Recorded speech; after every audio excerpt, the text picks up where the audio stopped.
worked. Okay. Hey everyone, welcome to our live stream. My name is Vase. I run the Left for the Vultures YouTube channel, and I'm the lead designer of Left for the Vultures role-playing game. And with me today is my co-host. And I'm Gio. I run the Headless Hammerhead YouTube channel. Thank you guys for joining us today. We're going to be talking about a few things today. Recently, Wizards of the Coast announced the Dark Sun setting for their 5th edition or 5.5 edition of Dungeons and Dragons. And I guess it's coming out next year. And they released some news this week, some new information about it. We're going to be talking about it later on in the video. Also, So we're stick going to be around. Yep, Stick around to hear our take on it. We're going to be talking about the Left for the Vultures Kickstarter, which we launched. When did we launch it? Last week or the week before? Last week, Tuesday, yeah. Wow, it's only been a week. Holy cow. Only been a week. We're already funded. We're doing really well, and very happy with the results so far. We're going to talk about some other things. We got 2 weeks ago with the Left for the Vultures Kickstarter. So we'll be talking about all that stuff. So kicking it off today, let's start with just an overview of the D&D news. We briefly mentioned it last week. Gen Con happened, right, a week and a half ago. Yep. And Dungeons and Dragons finally made an appearance at Gen Con, and they went at it in a really big way. They spent a lot of money. They rented an entire building and had this whole experience for people with multiple floors and all that. And they had keynotes and guest speakers and all that stuff. And during that, they announced a bunch of products that they're going to be launching in the next several months and over the next couple of years. And they had some interesting changes in the direction of where the company was going. So before we do the Dark Sun thing at the end of the video or of this live stream, let's talk about just some general feelings of how this went, what we thought about it. Yeah, so in the initial, of course, knee-jerk reaction from pretty much every fan of old D&D, and by old D&D, I mean like 2nd edition and before, was, of course, ecstasy, man. Everybody was excited. Dark Sun, I think, has been the one that everybody's been pining for, for D&D to tap, and everybody thought that D&D in its current state would never touch it because of some of the themes, specifically slavery, within that setting. So it was, of course, a knee-jerk reaction of just cheers from everybody in the industry. But almost instantly after that knee-jerk reaction, people take a step back and think, wait a minute, this is D&D we're talking about. Mm-hmm. So, they take a cautious step back and say, wait, let me just take a breather, take a moment, and see what else comes out about this before I decide that this is a good thing. Since we're going to be doing that at the end of the live stream, what about the other settings that they announced? They talked about redoing some of the Dragonlance stuff, redoing some of the Forgotten Realms, Greyhawk. They brought in some people that are very well respected in the industry, like Margaret Weiss and Tracy Hickman. Tracy Hickman. They brought in R.A. Salvatore. Robert Salvatore will be doing the Drizzt thing, or Drizzt, however it's pronounced. Then you have Luke Gygax doing the Greyhawk thing, because he's the one who played the character Melf that a lot of spells were named after and all that stuff in the original campaigns with his dad. And then, of course, Dragonlance, which was, Joe Manganiello, who was the main host during this thing. He is obsessed with Dragonlance, which is great because he actually likes the true Dragonlance, the original Dragonlance, the one from the novels, the one from 2nd edition, that we ourselves fell in love with. That was one of my favorite settings during 2nd edition, if not my favorite. There was just so much good stuff to it. So what are some of your thoughts regarding some of those announcements? Overall, I think they were very positive, extending the olive branch after shunning that whole side of the fan base.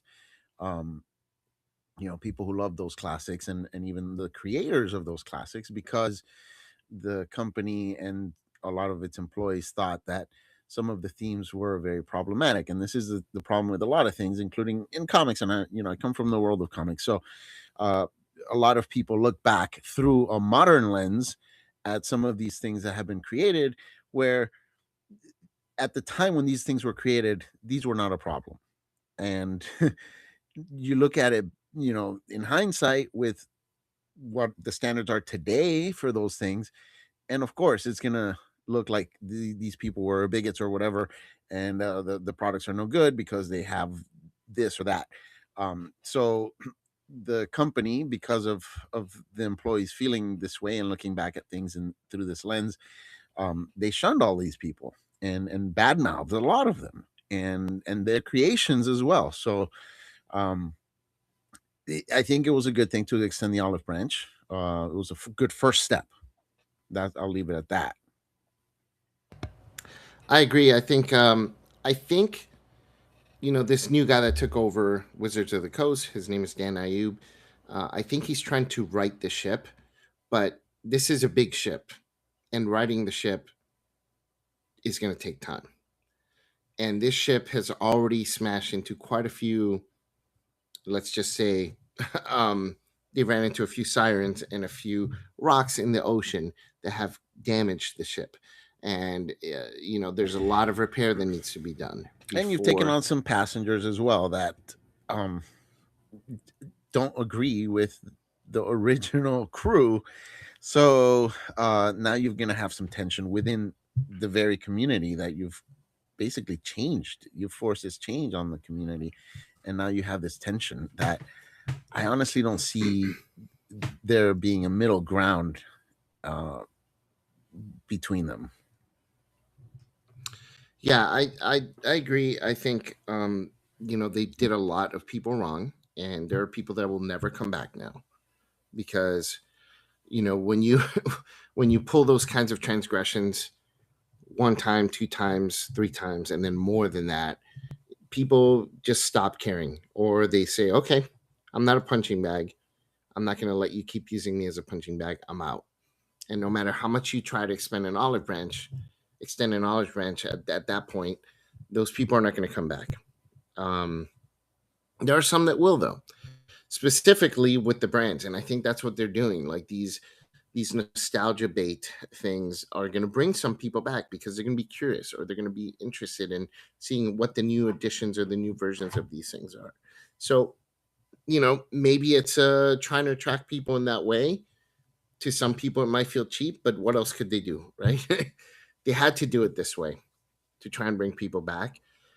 But they also, so a lot of people are critical that they didn't go far enough in apologizing for all the things that they did. They brought in people that outwardly and publicly vilified the fan base, and they made them out to be villains. They just for liking the stuff that they grew up with, and that's just really wrong. And they never have apologized for it. They said they apologized to Luke Gygax, but they did it in private, which again, they shat on the family publicly, so why not apologize publicly? So that's one thing that seems weird to me. And even though Luke accepted the apology, it's not good enough for a lot of people because in the end, it wasn't just Luke that they insulted. It was other people that have been, the creators of this game and this hobby that we all are part of. And I think the apology was, yes, Luke deserved an apology, but so did a lot of other people. Just because we're not related to Gary Gygax doesn't mean that he didn't affect all of our lives. And shitting on his legacy, especially on the 50th anniversary of the game, What a um, move! What a move! was so distasteful. I see parallels, and the thing is, man, these creators, they just don't learn from their mistakes, man. They keep making the same exact mistakes in so many industries. You see it in the movie industry, you see it in the comic book industry. It's funny because just this morning I was thinking about there's a new show, Lanterns, right, from DC, and the I don't know if it was the director or the producer or whatever for that show who months ago, before the obviously when they announced the show, months before the show actually came out, because it just recently came out, he says he's doing an interview and he says he's laughing. He's like, "Yeah, we're calling it lanterns, because green is just stupid.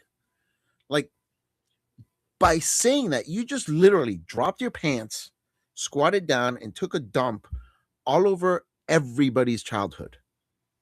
Because nobody who grew up with Green Lantern thinks that it's stupid that he's called Green Lantern.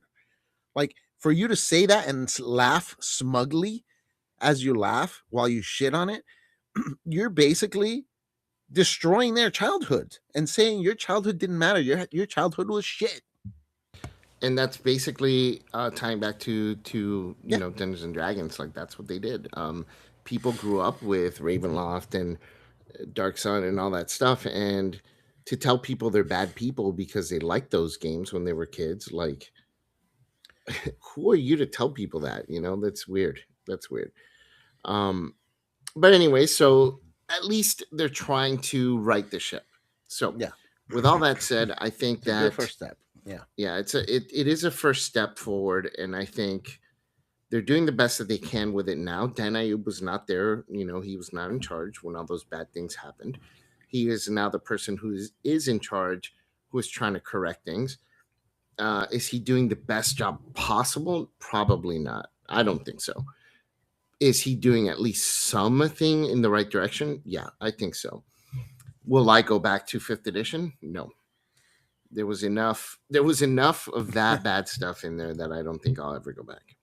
Not just that, Yeah. but the game itself, I'm just, over it. And it's not just fifth edition, it's the company as a whole. Because now look how everybody is very trepidatious with anything they announce. Dark Sun, Hmm. the rumors of a sixth edition. People are like, yeah, when it comes out, I'm not buying it the day it comes out. I'm going to wait to see Hmm. what everyone says, what's actually in it before I make that kind of an investment. Yeah, yeah. What the company needs to do is get rid of the people that they hired that were like involved in the public assassination of the fan base. Because that, I mean, what they did is it was so bad. It's like if you grow up playing My Little Pony and then someone takes over the company and says, fuck rainbows. Rainbows are for wussies and pussies and blah blah blah. Like, and then people are like, wait, but I grew up loving that. And they're like, no, you're a bad person because you like rainbows and you like ponies. And we're gonna be doing this now. And if you don't like it, you can play whatever game you like at home. You can buy a My Little Pony, machine gun holding My Little Pony. Uh, um, and then you can paint them with the rainbow when you get home and do it yourself. Like, who's stopping you from doing that? And that's basically what they did to Dungeons and Dragons. They told people, well, the way you used to play, you can still play on your own, but we're doing it this way. And if you don't like it, either way, you're a bad person. But if you want to be a bad person, do it in your own house. And yeah, I mean, that's basically what they ended up doing. So and we've gone over this many times, so I don't want to bore people with the same discussion every time. Yeah. But because these news came out and we're going to be talking about it later on, I just kind of want to preempt the video with that kind of stuff.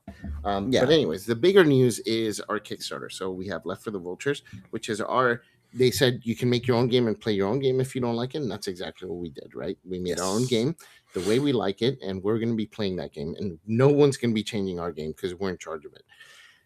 And if you want to play something that is brutal, dark, and hardcore, this is the game that you want to play. This game has its roots in grimdark and dark fantasy, but its biggest roots are in vengeance and vengeance stories. And I love vengeance stories. I love movies that involve vengeance, like Kill Bill, John Wick, that kind of stuff. And this game is the only game that I know of that is specifically made, and the mechanics and all that and the flavor specifically made to be able to tell those kinds of stories smoothly, without trying to Right. change a system to fit that type of storytelling. And the great thing about it is that a lot of the the darker uh, games and more brutal games, they tend to kill off your character a little too soon. You fall in love with a character you create, and you basically shouldn't love that character because one wrong dice roll could mean that character is dead forever. And this game, I think, has found a great balance where you can love your character, you can advance your character throughout an entire campaign, follow their story arc, their vengeance arc, and still during that campaign be able to celebrate every victory, because every victory could have been a loss. So it's not like you're impossible to kill. Death is definitely a possibility every single time you get into combat. But at the same time, you're not so fragile that it's pretty much a done deal where you will not survive past the third adventure. Yeah, we wanted to make a game where it basically mimicked what those stories, those vengeance stories, are like in those movies, books, comic books, where the main character is defeated, beaten to a pulp. They lose everything. Their family is killed. Let's say, for example, the Punisher. That's a great vengeance story, right? Mm-hmm. The Punisher, he was left for dead. His family was killed, and then he comes back with a vengeance and ready to just enact his retribution on everyone who did him wrong and then some, right? And how can you tell a story like that in other systems? You really can't. Like, specifically because these are darker stories, and almost every other dark system involves characters dying quickly, like you said. How can you possibly be able to play a story like The Punisher in those systems, where if Frank Castle were to be killed with his family killed, in those other systems he would be dead, his character would be dead, you'd be Yeah. rolling up a new character. We wanted Left for the Vultures to be different. We wanted you to be able to do that, to have that happen, and then you come back. And then Frank Castle in the comic books, he's defeated, he is beaten to a pulp, shot, nearly killed, but he comes back, and he comes back even harder, with even more anger in his heart, in his belly. And that's what we wanted. And I think we were able to do that with our game system, so that when your character is defeated, you do at least have several times where you can continue coming back and defeating the people that did you wrong, and continue to get the revenge that you're looking for. So, unlike, let's say, Shadow Dark, which we love Shadow Dark, so I'm not trying to bash Shadow Dark at all, but it's just not the right system for this type of storytelling. Shadow Dark is a dungeon delver game, right? But you randomly make a character. So it's random. You don't get to pick your story, right? Or what happened to you or anything like that. You kind of do very lightly, but not really. Um, and then you go into a dungeon, you're killed, and then you're dead. That's it, you're dead, right? Like, you cannot come back and then say, "Oh, the Grand Wizard defeated me, and it's time to get revenge on him." Like, that's not going to happen. Your character is actually dead. You're making his brother to then get revenge, which is a different type of story. Here, that doesn't happen. So that's what we wanted to do with Left for the Vultures. And we have the Kickstarter going right now, which we already fully funded on the third day. So right at the end of day 2, basically, in between day 2 and day 3, we fully funded, which is great because that means the book is going to print no matter what. You will have a physical copy of this book along with the adventures and the supplement, the world guide, in your hands just within a couple months after the Kickstarter ends, because everything's already written and done, right? So that's the other thing. We've been working on this for 2.5, almost 3 years. So everything is already set. We're not putting you through a process where you have to sign up for our Patreon to follow us, to then get updates, pay us more money just to see how the sausage is made, pay us more money And every end up single getting month. bamboozled and instead get our weight Yeah. loss journey updates. Weight loss journey updates, or paying us super chats just to be able to say, "Hey, where's this at?" More money for me in my pocket, that kind of stuff. We're not doing any of that. The book is done, written, ready to go. We raised the funds to be able to print. We did the minimum required to do a print run of the books, and that is exactly what we're going to do. Nothing more, nothing less. And then we go from there. And then Yeah, we're going to and do we have some fair grassroots pricing. We didn't inflate the price by throwing in trinkets. We don't have a $400 or $500 ultimate uh, uh, whatever tier where you're gonna get 10 sets of dice and you know fancy box or whatever. No, you're getting the book. There is a premium cover that's faux leather, and of course that's for collectors or whatever. And we do it for ourselves too. We want to have a really nice looking book, and our products do look very very nice in print. We have a dark mode on the inside of the book, so it's very easy on the eyes when you're reading it. And uh, we don't inflate the price with these tchotchkes. You know, we want you to have quality stuff, and rather than have a core book with rules and a bunch of tchotchkes and that's it, and maybe some character sheets or a notepad that's blank. um, what we have is the book. We have a ton of adventures. We have a ton of characters that are pre-made. We have stuff you can actually use to play the game. Yeah, and we're gonna include for free the online character builder. I'm working with a buddy of ours to do a rules lawyer bot, so that if you have your own Discord server, you can install this bot and ask it for any rule, and it'll clarify it for you. So that's gonna be really cool to have. All that's gonna be included, no additional charge. We want to make sure that people are able to play this game. Anyone that wants to play this game is going to be able to play this game and not have to pay an arm and a leg for it. So with that said, we do have, as part of the Kickstarter, a bunch of adventures that you can buy as a bundle, or you can buy them individually. So why don't we talk about some of these adventures and like some of the plot lines and storylines that are involved within these adventures?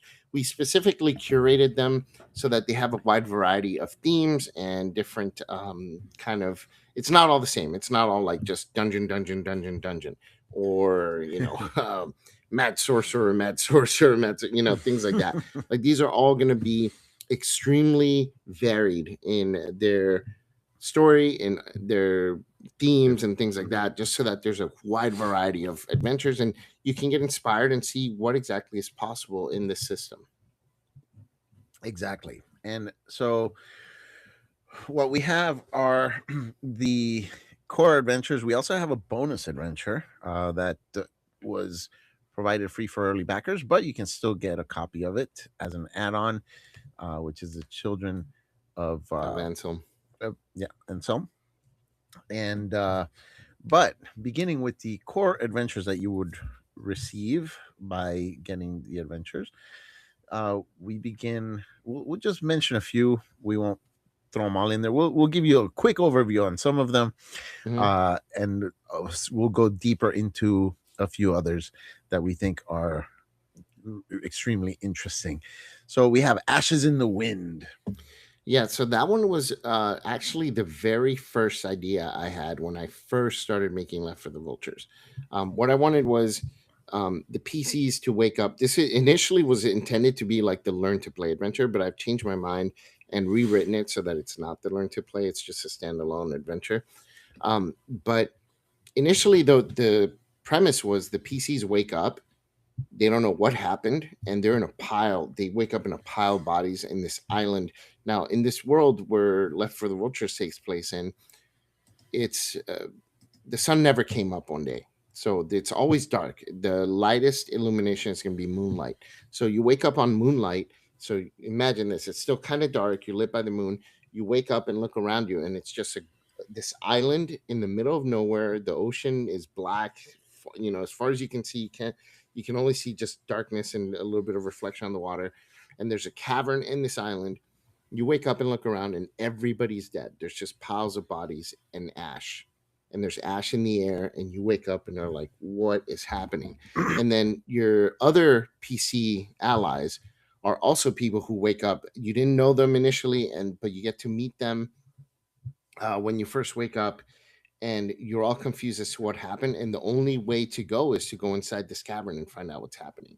So, in this adventure, a few of those elements have changed a little bit because I've evolved the adventure since the initial publication of it.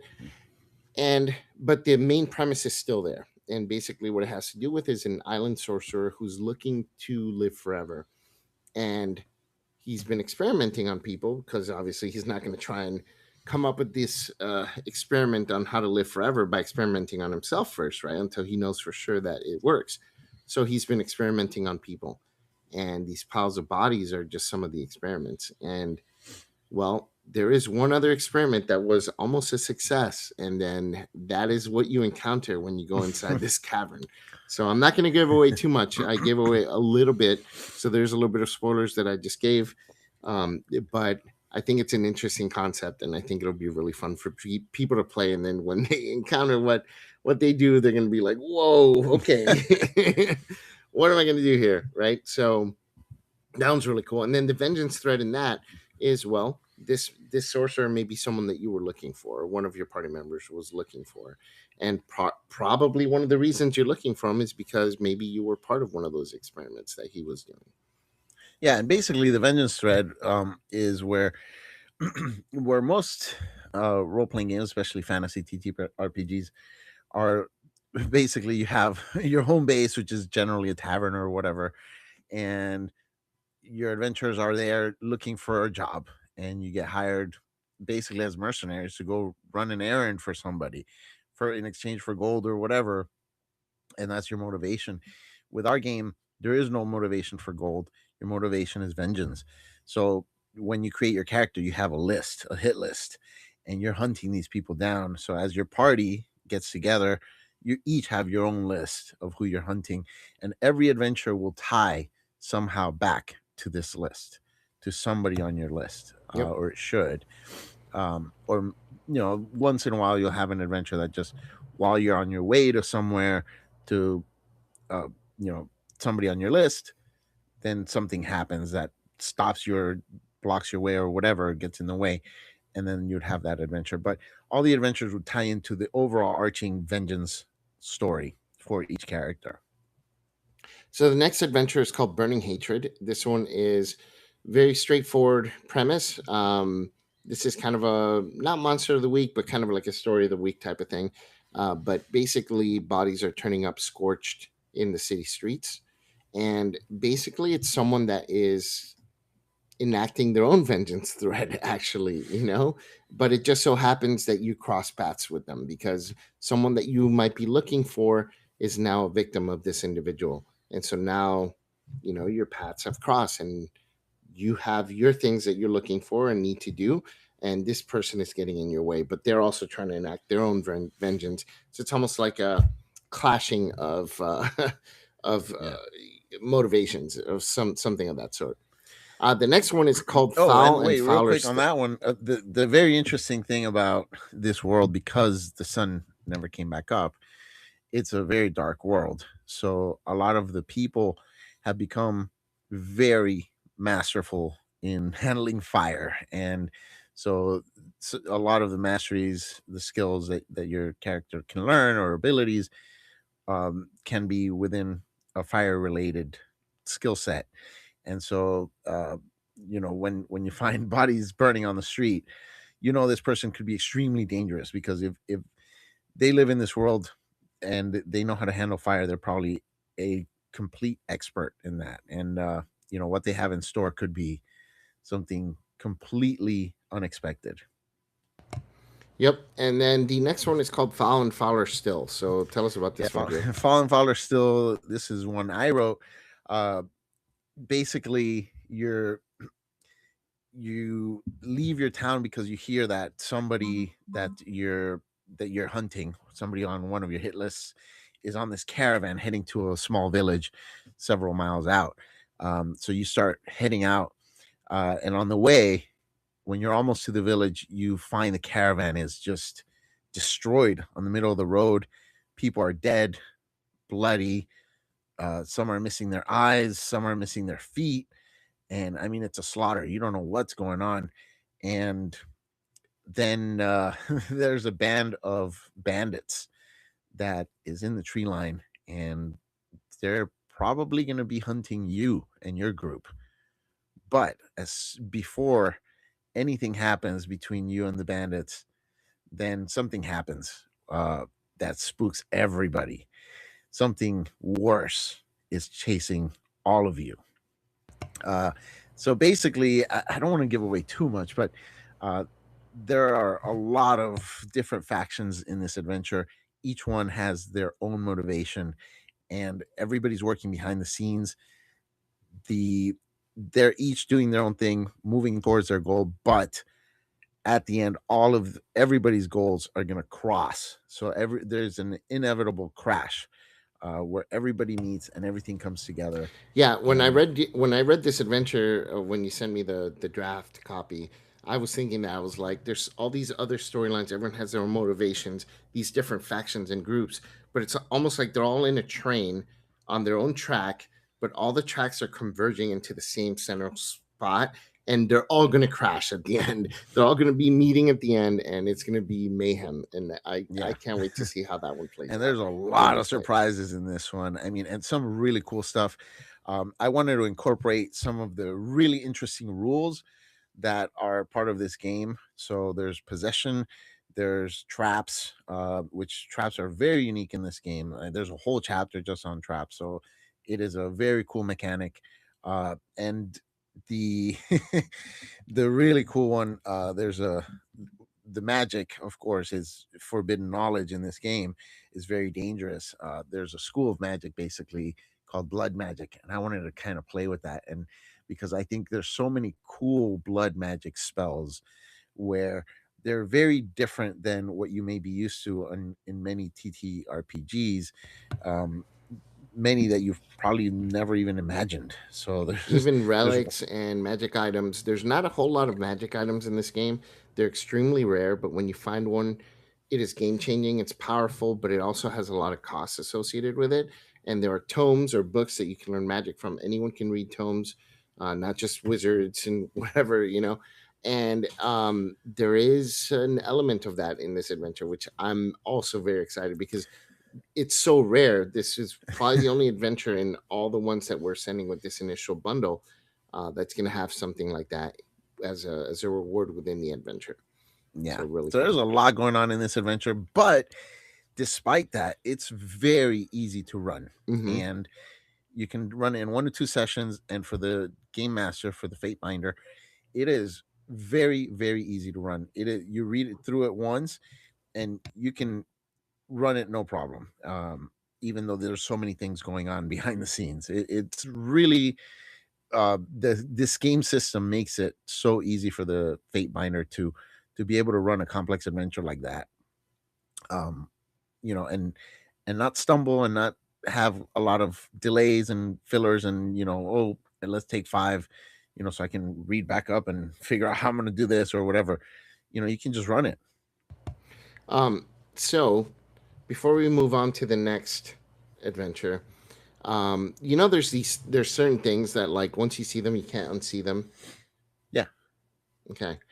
Well, this is completely unrelated to the adventures, but as I'm watching our stream here, you have these books behind you on a shelf Yeah. that are angled in a certain way that they look like a little birthday hat because of the way your shelf is and the way they're angled. And I cannot unsee that now. And anyone watching this, Birthday hat. yeah, it looks like a little yellow birthday hat that you have on, yellow and green birthday Oh, hat. it looks like I'm wearing a birthday hat. Yeah. And so now that I said that, anyone watching this live stream is not going to be able to unsee that, which is great. I can't Amazing. wait. Now I But see it now your too. Oh video my god. stream is cut off for me, so I don't know if you're What? I'm still here. okay. Maybe it's just on my stream. Okay, so then the next adventure that we're offering here it's called In the Lair of the Bone Eaters. This one is cool because it has to do with orcs. And in this game, I'm not going to talk too much about the actual like plot of the adventure, but I do want to talk about orcs because it's the only adventure really that has to do with orcs. Yeah. And in this game, I was out. I love orcs. They're there's something about orcs that really speaks to me. The brutality, the savagery, the just tribal nature of them, that really speaks to me. And the way D&D nerfed orcs really upset me. You know, I don't want orcs to be making quesadillas and fucking tortillas. You know what I mean? Yeah. I don't like it. It doesn't make me feel like these awesome badass like warrior culture that orcs tend to have in older versions of adventures in D&D. And oh, we got to understand them, they're not savages, they're real people and all this stuff and blah blah blah. And then even worse than that are the people that say that orcs are a representation of like real human races in real life, it's like, what the fuck are you talking about? There are humans in D&D, and there are different races of humans in D&D. So how can you tell me there are black humans, but also orcs represent black people? How the fuck does that work? Yeah, How does that sometimes work for orcs are anyone? just orcs, man. Like, really, Yeah, dude. that's like saying my game has spiders and it also has wolves. So wolves are a representation of spiders in my game. Like, where do you get that from? What the fuck? Anyway, so this in the Lair of the Bone Eaters has to do with orcs, and they are given the proper treatment in this adventure. They are treated with the respect that they deserve Yeah, as badass I creatures. hate the thing that a lot of new media is doing with the stronger characters, like the tank style character. Um, you see things like Guardians of the Galaxy, where they've turned Drax into just a total freaking joke. And then what happens? You have the Sonic movie. They turn Knuckles into basically a freaking clone of Drax from Guardians of the Galaxy. And any strong character, male strong character like that, that's a brawler or a tank, they've become that joke. That's just ridiculous, man. That Yeah, ticks me off. yeah, I hate it, and in my game, orcs will never be cooking quesadillas for you or baking cookies. Um, And speaking of cooking, we have the next one called Lambs to the Slaughter. Lambs to the Slaughter. So this one is pretty cool because this reminds me of the adventure that started it all for us in D&D, uh, uh, which was in the basic set, Zanzer Thames Dungeon. Zanzer Thames Dungeon. Yep, in the Uh, basic box, black box, um, yeah. basic box set, basically. But yeah, it's great. You start off as prisoners, you escape, but then like you get into town, and there are all these factions kind of vying for power, and you can side with different factions. So you have plenty of uh, open storytelling that you can do there, because there are people that are, the guilds. There's also a slumlord that has become kind of persona non grata, but he's pretty powerful as well.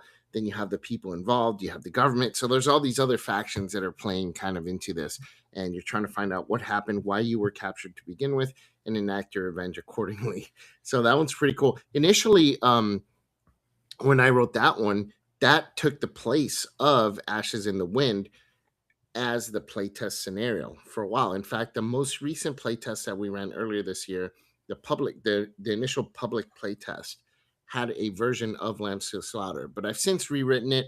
There's a lot of different ways, or a lot of different changes that I made to it, so it runs a lot different than during the playtest. So if you played it during the playtest, don't worry, you can play it again, and it's going to play very, very different because a lot has changed since the playtest Yep. for the game.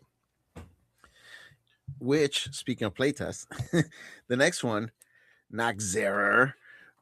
This is one of the ones that we play tested last year. That I was in that playtest group, and I We did. loved this adventure. It was so interesting to me because the villain, when we faced the villain, it was unlike other villains that we had faced in other role playing games.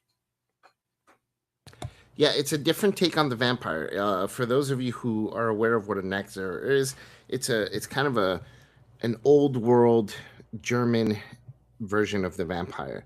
And the Nexer lore and legend started during the times of plagues. And what happened was people would bury their dead, and then other people would start dying, and people didn't know that it was like a disease or a plague. They just thought that the person who died was some kind of vampire killing them from the grave. And so they came up with this idea of the Nexer. And so when they would open the graves, they would see like their thumb missing or whatever. They thought the dying or the creature they buried was actually a vampire that was eating its own thumb or biting through their own vestments, when it was really bugs and animals that were eating through their clothing. But they thought this Naxer was laying in its own grave, eating its vestments. And while it did that, it was using remote magic to kill citizens in the town or feed off their life force. or feeding off of itself. So a lot of the creatures in the game are tied to real world lore. I did a ton of research when creating these creatures, um, and it's specifically the undead. A lot of them are tied to real world lore from different parts of the world. So the Naxxter is one type of vampire. We do have tons of different types of vampires in the game because I love vampires, so I couldn't help myself. Same like witches, I love witches, so I have a ton of different witches and hags and stuff. I couldn't help myself, but I think you guys will really enjoy them because a lot of them are so unique. It's not just like a vampire but with hair, a vampire but with claws. It's not like that. Like they have such different and unique mechanics and lore attached to them that I think they really differentiate from each other in a way that makes them all very interesting individually and independently from the others. Yeah. The next adventure is super different than all the others that we talked about. It's called Yep. the Fall of Ninkilum. So for some of you, this is kind of a nod to lore. Ninkilum is like the Lord. If you look at if you Google Ninkilum, you'll know what that is. It was like a god of like the rats and rodents and things like that. The Fall of Ninkilum has to do with alchemy, and in my game, I wanted alchemy to play a big role because magic and forbidden knowledge is outlawed. People can't really study that, and there are intellectuals, and what are they going to study? The world has been cast into an eternal darkness, so they don't have a whole lot of light to be able to read very well in books and stuff. So how do the more intellectual individuals feed that part or that necessity that they have to just grow their knowledge, or feed their brain with information? Well, alchemy is a release for that, for those people. And I thought alchemy has a very interesting history in medieval times and old world lore. And during the dark ages, alchemy had so much mystery attached to it, and it has almost kind of a close tie to sorcery, especially in old world. People kind of associated alchemy with sorcery. They didn't differentiate the two. And I think that alchemy kind of should play a really important role. And I think that's something that's greatly missing in games like Dungeons and Dragons. D&D came out with a character class. It was the first character class that they came up with for 5th edition outside of the core book ever. The only class they've ever come up with outside the core book, and it was the artificer. But I have so many problems with that class. It was a disaster. Initially, the artificer was supposed to be kind of the experimental, how gnomes were in 2nd edition, Gio, where they Yep. The tinkerers. they Yeah. trinkets, tinkerers, but also alchemists. And the alchemist is a subclass of the artificer. But they completely just made that because of the way 5th edition classes are. They're all magic tied, and they're all like anime and new Star Wars. When I say new Star Wars, I don't mean like the original trilogy of Star Wars where it was actually interesting and cool and dark and unique. I mean like new Star Wars where they're doing flips and and it's basically anime but Star Wars. Yeah. That's new Star Wars. So same thing. So like the artificer became that, but then it became even worse because then they made like an Iron Man version of it. They have Yeah. a pet robot dog and then a pet cannon that goes with you and shoots its cannon at things. And it just became such a bizarre and odd thing. And then the alchemist is a subclass of this character class, believe it or not. And it's like, where does that fit in? So they couldn't even fit it in because the mechanics just prohibited it so badly that you don't have a proper alchemist in Dungeons and Dragons. So with all that rant out of the way, I wanted alchemy to play a very important role in this game, and I wanted to do it right. And so I think alchemy just has a different type of mystery attached to it than magic does. Magic is involved in forbidden and old knowledge and lore, and specifically tied to religion or demonology and things like that.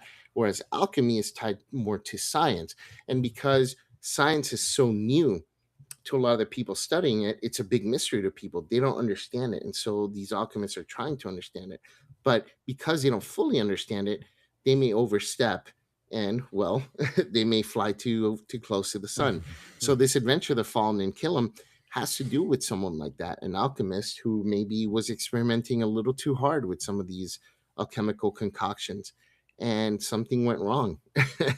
And his experimental rats, well, they got loose and they began to mutate. And it's very, very different than the other adventures that we mentioned. But I just wanted to show kind of a range of the types of adventures that you can create in this Yeah. game. Then we have the morrow of her soft whisper about the flesh mother. This is a sequel to Lambs to the Slaughter. It's a very different type of adventure as Lambs to the Slaughter. So even though it's a sequel, it's not in the same style or the same feel. The Morrow of Her Soft Whisper has to do with something darker and more supernatural, powers from beyond. The other aspect of this game that I wanted to really explore is these unknown beings and creatures that are ancient and have been lying dormant since the old times, and now that the sun has gone down and never come up, like how does that affect all these ancient beings that may be reawakening, or some other people might be awakening them unknowingly and things like that. So without giving too much away, the moral of Her Soft Whisper does tie to Lambs to the Slaughter in a different way, because Lambs to the Slaughter is more grounded. You're in a city, you were a prisoner, and you're investigating the disappearance of a friend that you were looking for, and you're kind of involving yourself in all these guilds and all these like faction conflicts and things like that. And then in the very end you discover something horrifying, and then the moral of Her Soft Whisper is where you kind of reap what you've sown in that adventure, basically. And it becomes something completely different and far more horrific, that just reveals itself. Yeah, it's kind of like that movie From Dusk Till Dawn. When I first Yes, saw that movie, I didn't know yes. what I was watching. I caught it Dude, that's a after it had started. great Yeah, that's a great comparison of yeah, how I these had two caught it adventures play with right each other. after it had started, and I'm watching this movie, the two bank robbers, and they're going through, and I'm like an hour in, and I'm enjoying this movie about this bank robbery and them running away and everything, and man, just over halfway through, man, it just takes a turn. And I was like, what in the world just freaking happened here? Yeah, if you've It's never heard completely of Dust unexpected. from Dusk Till Dawn, watch it without knowing what it's about, because we had the Yeah. benefit of watching that without knowing what it was about, and it made it infinitely more enjoyable because it just Yeah. goes off the rails, and it just goes from like a crime story to supernatural. And not to spoil too much, but sorry if I spoiled the 30-year-old movie to people. But anyways, yeah, that's kind of exactly how this is intended to be. Yeah. It's funny you mentioned that. I wonder if that subconsciously inspired me for Yeah. this. But yeah, that's really what it's kind of like, exactly like that. Yeah. Which is really, Um, really cool. It's really cool because it takes your characters through completely different worlds. yeah, yeah, for Yeah. real. So I So, mean, this is we're going, for those of you who are joining us, we're going over the adventures that are within the Kickstarter that you can pick up by backing our Kickstarter, and just kind of going over each one, the plots and the synopsis of each one, and the flavor and feel of each one, just so you could see just how different each adventure can be for yeah. this game.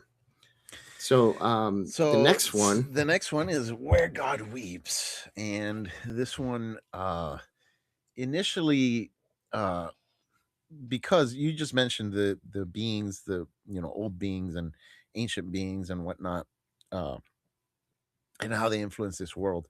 And so, Where God Weeps, there was a period in the history of Umbreth, which is going to be laid out in the World Guide, the history of the world. But there's a part in the history called the Age of Chains. And you want to explain it briefly? yeah. So the Age of Chains was when the Cold Bloods, these are like people who have like snake-like traits to them, and orcs enslaved everybody else. They just ruled the world. And so what happened was, at some point there was this elf named Morthel who broke free. There are rumors that he maybe learned some ancient magic, and that's what helped him break free. But there was a revolt, and the humanoids, the elves, and the humans broke free, and eventually overtook the orcs and the Cold Bloods, to the point where they nearly obliterated the Cold Bloods. But the Cold Bloods found a way to negotiate themselves remaining alive and not imprisoned.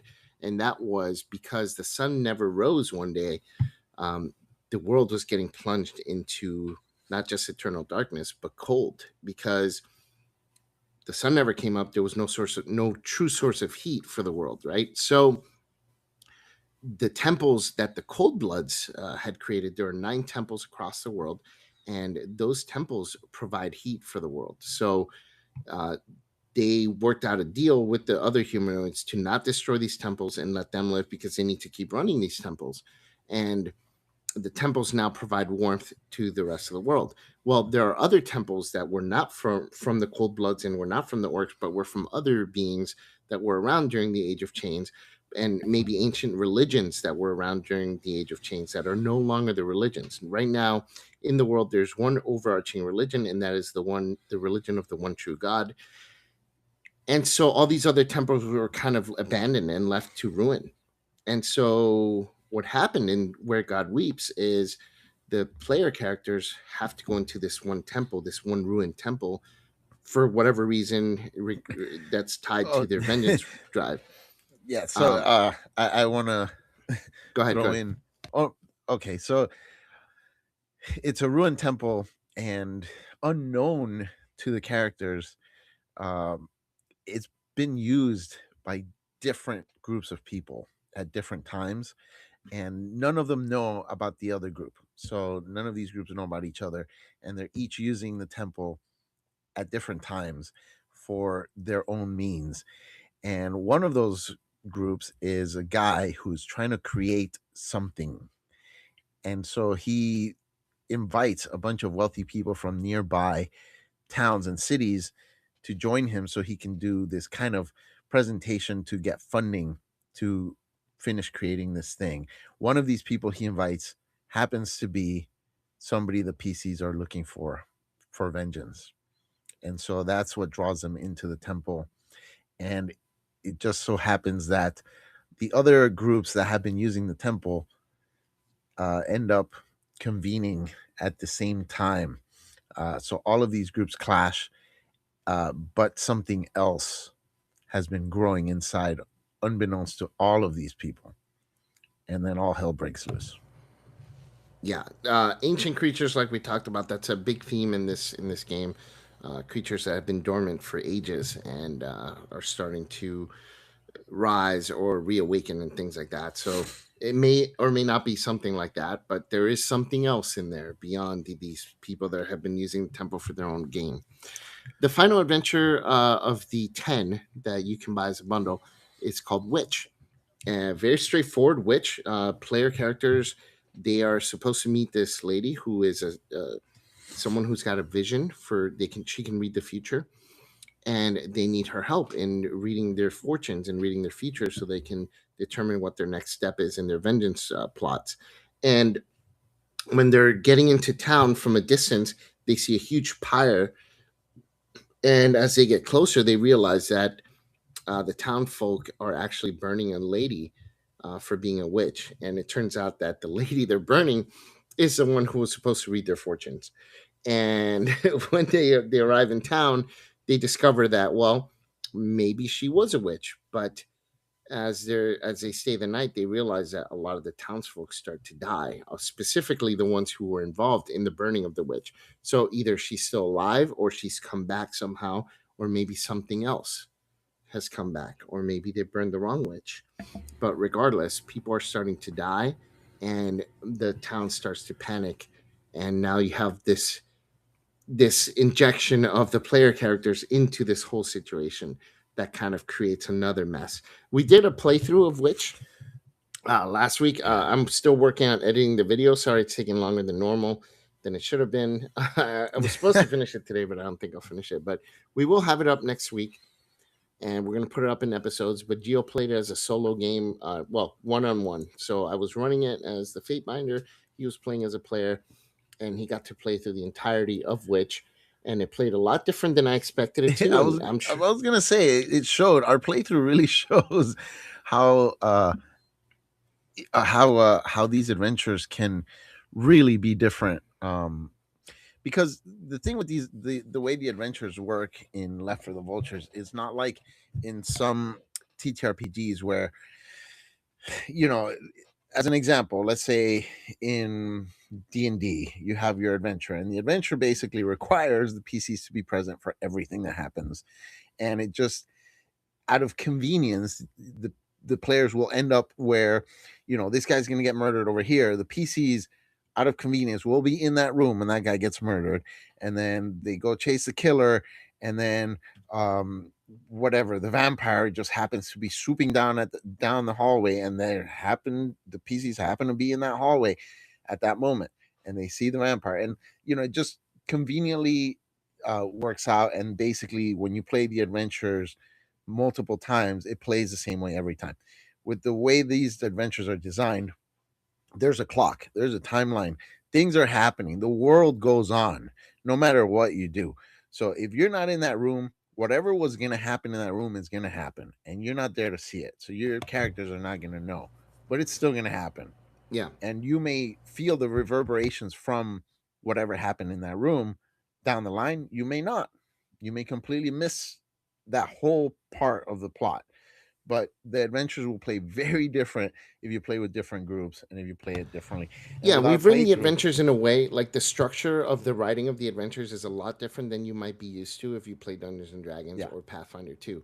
Because Dungeons and Dragons and Pathfinder 2, you'll have your plot, synopsis, overview, and then locations, and then you go from there, right? Like events and so on and so forth.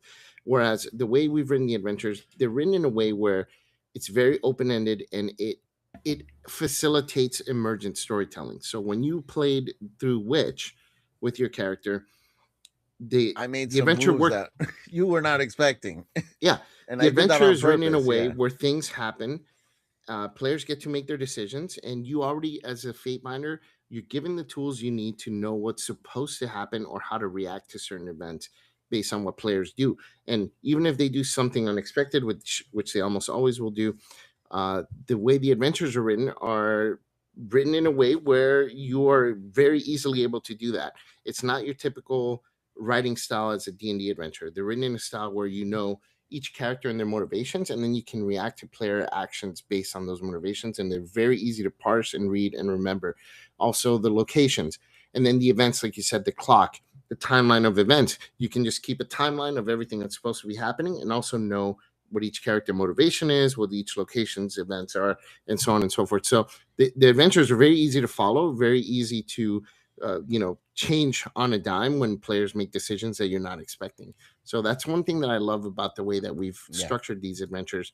Initially, during the playtest earlier, the public playtest, when I was saying that one of the adventures, Lamb to the Slaughter, was available for the public playtest, but it was written like a D&D adventure, like 100%. I could just change the statistics for the characters, for the NPCs and creatures, and you could run that for D&D and just it'll run just fine, right? Yeah. I did not want that. And so that's why I'm saying if you played Lambs to Slaughter during our playtest, you play it again now with the rewrite, and it's going to be very different in the way that it plays because it is been changed in a way where it is far more easy to run in a way that encourages emergent storytelling. Yeah. And part of what also facilitates emergent storytelling is the fact that no character is out of limits. I mean, it could be the main character in a story, but players are going to test the waters and they're going to try to kill. And in a D&D adventure, if players get, let's say, I don't know, in the D&D Strahd adventure, second edition Strahd adventure, right? If you kill like the main gypsy, um, oh, sorry, I know that's off limits nowadays, but whatever, I said it. So if you kill the main gypsy, the adventure's kind of screwed because they have no way around whatever it is that she's going to reveal to you or teach you or whatever. And uh, you kind of have to force the information onto the players through another character, maybe the gypsy's right hand person. With these adventures, there's nobody that important. Even the most important Yeah. person, if The something most important happens to them, person is whoever your party came to look for. yeah, And then whatever you do with that, that's up to you. Any other players, and by players I don't mean player characters. I mean like players in the play, in the act. They're all disposable. Anything that happens to and the them world goes can on. it will affect the story, sure, but it is not like it'll end everything. Like it'll actually create more interesting stories Yeah. if people do things like you. Spoilers during your playthrough, you did a few things that, well, Yeah, well, were because my not character expected. was a evil character. He was a serial killer, and he was not a hero, and he's out to cause chaos and kill people, and he, I played him that way, and Yeah, not in a way for those of you. I know a lot of people tend to play those types of characters as very disruptive to the game. So when Gio says that, that's not the type of character he was playing. He's an adult. He knows how to play these types of characters. I know a lot of people don't know how to do that. Um, so when we say he was playing an evil character, serial killer, don't worry, he was not a murder hobo in a sense. Kind of, yeah, but not really in a way that was disruptive to the storytelling. yeah, Yeah, so those are the adventures in the bundle. I hope you guys check out the Kickstarter. These are really great. We had a lot of fun writing these adventures and running through them. yeah, and And just I with think that plus the bonus adventure, that's what 11 adventures 11 that you adventures, get to yeah. start off with. That's a whole campaign's worth that you can already start off with as soon as this Kickstarter campaign ends. You get the digital edition a couple weeks after the end of the campaign. If you got the adventures, you get the adventures, and you can start your campaign right away.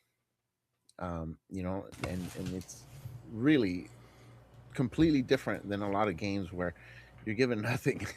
Yeah, yeah, So for real. yeah, you don't get dice, you don't get 10 sets of dice and a tin box, but you get 11 adventures. Yeah, exactly. What would you rather have? Yeah. You know, things you can play with for the system that you paid for, or dice that Or you things already that are have a going to sit on thousand your of, shelf because you don't know how to create an adventure because they never taught you in the book. and because you have a thousand more dice already. Anyway, so we promised people we'd talk about Dark Sun, give our opinions. Thinking back, maybe we should have done it, just get it out of the way. But Yeah, well, regardless, let's you just talk learn. about it. So Hey, we had somebody just join, so actually yeah, perfect timing, I guess. perfect timing if you want to hear us rant about Dark Sun. I know everybody on YouTube is already talking about Dark Yeah, Sun, and so this might be old news or whatever, but they did release some information a couple days ago, and everyone on YouTube who's doing tabletop role playing game channels is talking about it. So we love Dark Sun. It was one of the second edition campaign settings that we played the most in when we played second edition. So we yeah. have a very oh, they just left. That's hilarious. So we have very close ties to Dark Sun, and so we have very strong opinions regarding It Dark was Sun. one of the few campaigns we actually finished during Yeah, yeah, second edition. exactly. So anyway, so they announced Dark Sun last week during Gen Con, and then this week they revealed some more information, and this information has now kind of split the community again, as Wizards of the Coast tends to do a lot, right? One of the things that they said is that they're hiring sensitivity readers. The other thing they said is that they're going to be wrapping the book in shrink wrap when they send it out to bookstores because they don't want kids opening it up. So, thoughts? All right, so oh, goodness gracious. Um, I remember when you when you first finished writing Ishuzu and you were about to publish it, and you sent it to a few people to review it, and you sent it to somebody who Jesus. came back with really positive things to say about the adventure. They enjoyed it and they thought it would run great, except you should hire a sensitivity reader for this, and you should hire a Mesoamerican native, not an expert, some native Mesoamerican person. I Yeah, don't know. because being Hispanic was not good enough. Yeah, being Hispanic, being You're from Panama, Hispanic, but are you Mesoamerican? You're not was allowed not to write enough. stories that are Mesoamerican if you're not Mesoamerican. So yeah, and and that was just something. But yeah, Yeah. When I sensitivity write readers alien of stories what? about like alien Like, creatures, I need to consult with alien creatures because I cannot write you adventures know, whenever about I alien hear, yeah, the, creatures. the word sensitivity readers, sensitivity for whom? And everybody's different. Humans are unique.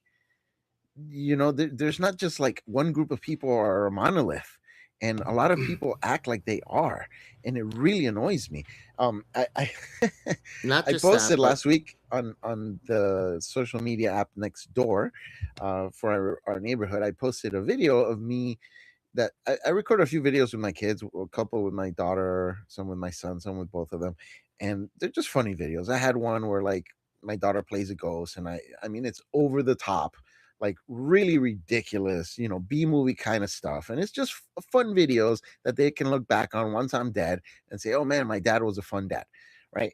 One of them with my son that I posted last week, I tied I tied a bottle cap from like a beer bottle or whatever, drilled a hole in it, tied a string to it, had my son hold a fishing rod and have the bottle cap hanging from the fishing rod. And so I go with my phone camera, like I'm showing our new garden, and then my son's holding the stick like this, with the bottle cap floating around. And I'm like, oh my God, look at this. It's a UFO. It's just a funny video, right?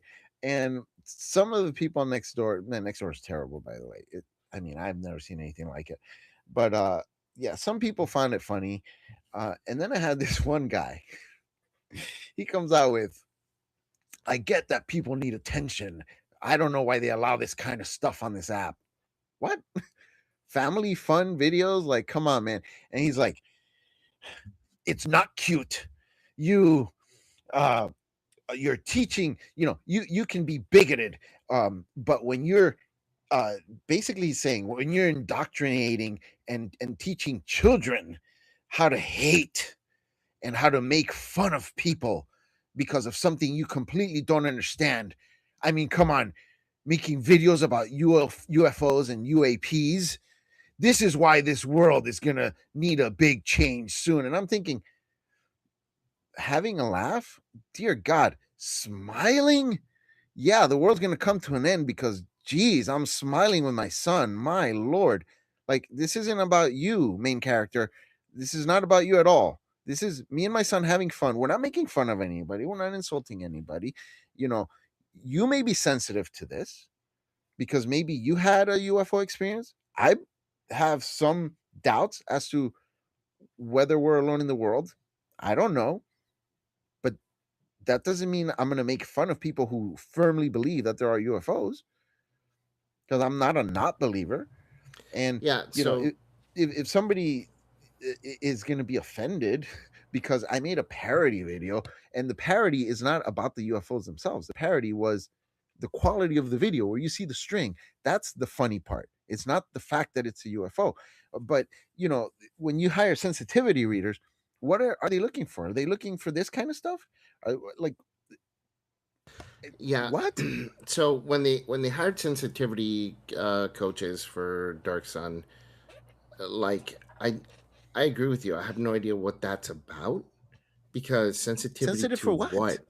In a fantasy Sensitivity to world what? with like two suns, and three moons or whatever the heck it was No, in a desert, let's just put it out there, okay? Everyone's talking about the slavery the aspect slavery of aspect. Dark Sun, Because okay? every single group on Earth has not been a slave except one, right? No, not just that, but like who which one of the people who is playing this game has been one, Right. or their father, or their grandfather? Well, if if they're in certain countries in Africa and Europe, they may have been. Nah, nah, not people playing this game. Absolutely not. Not their father, not their grandfather. Three generations, none of them have been. None of them. No, So because I'm saying there are slaves in certain countries I still. get that. I get that. But Yeah. none of the people that are in those countries are playing this game. So that's my point. So like no one playing this game. Three generations. Minimum, maybe more. Right? So who are they being sensitive to? Who is an expert in this, right? Like it just doesn't make any sense to me. It makes zero sense. And so the whole thing with the sensitivity readers and then the shrink wrapping and all this stuff, The shrink it's wrapping. just That's another performative. thing. Shrink It's wrap for performative. what? Shrink wrap for what? In comics, they bag certain comics when there's a spoiler inside. Okay. Or if the cover is like mature, you know, somebody's exposed for whatever reason. Or if it contains a card or, some kind of gift inside, whatever. Or if they want to make it a blind bag so that you buy a bunch of copies because you're hoping to get the rare cover, the rare variant. And because the blind bag covers up what the actual cover you're buying is, you don't know what you're getting. So, them shrink wrapping this thing is either, to me, the way I see it, they're trying to hide something from people who are going to buy this book or are on the fence about buying this book. They're trying to hide something, or they're trying to pique curiosity and be like, like the excuse me, the explicit content label on CDs. It backfired on the politicians who forced this on CDs because it just made people more curious. Like, how bad could a CD possibly be? Yeah, I mean, but you're making their point. They're doing that to get attention, right? So, but the point is that like the whole thing, it's going to attract a certain type of person, right? Like you said, if they're not familiar with Dark Sun, they're going to be like, "Oh, a shrink wrap, though. It must be badass. It must be edgy," and they're going to buy it because of that. So maybe that's what they're hoping for. But regardless, it's performative, right? And in the end, I don't think they're going to do I don't think they're going to do the setting right. And, there's a lot of speculation. There's a lot of back and forth people talking about like, whether they're going to do the setting properly or not. I don't think so. Based on the video that they put out, because they thought it was going to be the coolest thing. Like, oh, it's a super edgy video, which is very like bloody and violent and all this stuff. And the video was very anime. I rewatched it and it's anime. I'm sorry. Yeah. I'm not into anime. It's not my thing. I don't want this guy going, like it's not my thing. And when I think of Dark Sun, I don't think of that. I think more grounded, like it's gritty. Fights. Dark Sun is gritty. Yeah, when I think gritty, I don't think lightsaber doing backflips and fucking Right. twirls in the air and shit. But that's what this video was, right? Yeah. And that tells me that that's the type of person that's writing this book, and that's what they're going to be doing. They think that that's it. They have no understanding of what edgy actually, or not edgy, but what gritty is. And so to them, that's edgy and gritty. It's just extra blood, but still anime. They don't understand what Dark Sun is. They don't get it. They don't get it. So I don't think they're going to do it right. Yeah, I agree. I'm not excited. Again, like I said at the beginning of our video, when they first announced it, knee-jerk reaction, oh my God, they're doing Dark Sun. And I'm sure most people who are big fans of Dark Sun had the exact same knee-jerk reaction. But then you realize, wait a minute. The minute I saw the video, I go, something's off. Like, feels off about before this. I even saw the video, I thought, oh, wait a minute. This is 5e. This is the new D&D. They're going to screw it up. That was my second thought. My first thought was, oh, how awesome they're doing Dark Sun. And then almost immediately was, oh, man, they're going to screw this up. I think a lot of people who grew up with Dark Sun feel that way.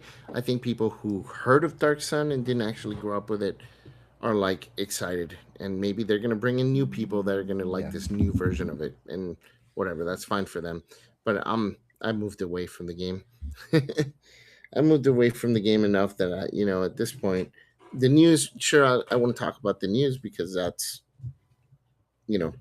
relevant. Excuse me, to the industry as a whole. But it's not relevant to me in the games that we play anymore. Yeah. Not anymore. Yeah. It's such a disappointment. Because like so the two things combined, those two announcements combined, basically tell me one main thing. So they're hiring the sensitivity reader because they're gonna gut it and completely change some of the most important aspects of the game. and then they're going to shrink wrap it to hide that fact. Yeah. That's Basically, yeah. That's Yeah. basically right. So go figure, huh? But anyways, I guess we're not gonna go too deep into it because there's not much else to say. You know, Right. like I think we know, we all, everybody knows already where this is going, what's happening, and how we feel about it. So that is what it is. But anyways, guys, well, hopefully you check out our adventures because ours are gritty and are actually well written and all that stuff. So if you're interested in playing gritty games, Yeah. Keep play an Left for eye the out Vultures. for our playthrough of which, Next if you week, want to I get a promise I'll feel have of it how out the by game next week. works. Yeah, it's really fun. Cool, guys. Well, thanks for hanging out. My name is Vase. I am the lead designer of Left for the Vultures, and with me today was I am Geo, also known as Headless Hammerhead from the Headless Hammerhead YouTube channel. awesome, guys. Thanks for hanging out. We'll talk to you soon. Take care.